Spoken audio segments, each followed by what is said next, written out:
பேரறிஞர் அண்ணாவின் புகழ், பேரறிஞர் அண்ணாவின் புகழ், கலைஞரின் புகழ், தளபதி தளபதி தளபதி சின்னவர், வருங்கால நம்பிக்கை நட்சத்திரம் மன்னன் தலைவர் கலைஞர்.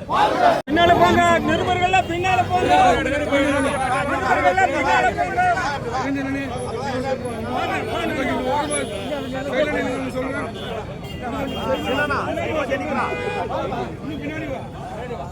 அண்ணா இப்படி பாருங்கண்ணா.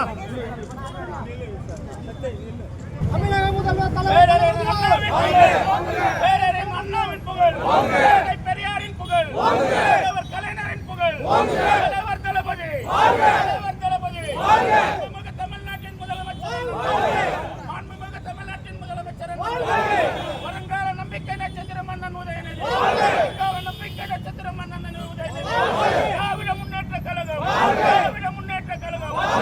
இந்த ஒன்றிய பாசிச பிஜேபி அரசு தொடர்ந்து தமிழகத்தை வஞ்சித்துக் கொண்டிருக்கக்கூடிய இந்த வேளையில் இன்னொரு பிரதிநிதித்துவம் குறைக்கும் வகையில் தமிழ்நாட்டுக்கு மக்களவை தொகுதி மறுசீரமைப்பு பற்றி ஒரு முடிவெடுக்கப்பட்டிருக்கிற அந்த அடிப்படையில் இந்த தமிழ்நாட்டினுடைய மக்களவை தொகுதிகளை மக்கள் அடிப்படையில் குறைக்க முயற்சித்து வருகிறது.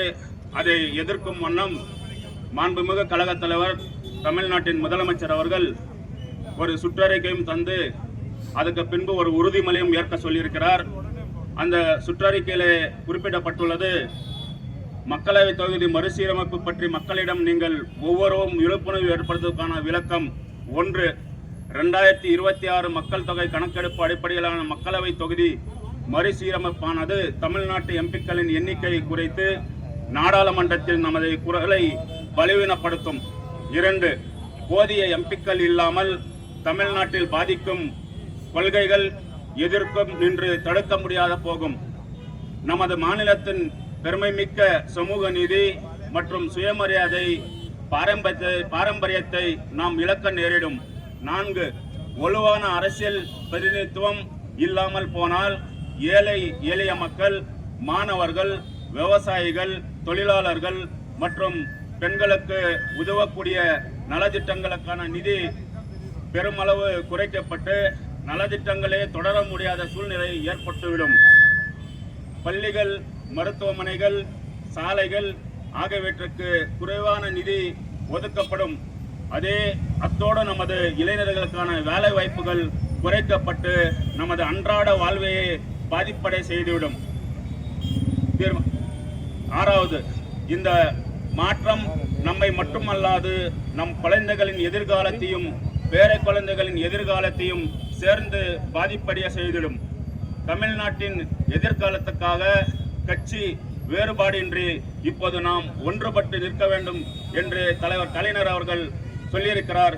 அத்தோடு ஒரு உறுதிமொழி இருக்கிறது.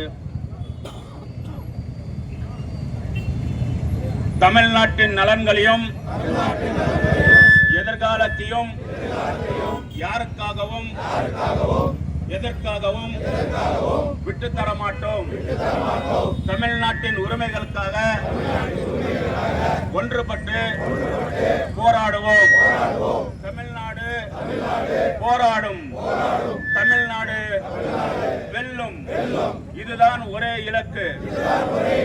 வாழ்க தமிழ், வெல்க தமிழ், வாழ்க தமிழ், வெல்க தமிழ், வாழ்க தமிழ், வெல்க தமிழ்.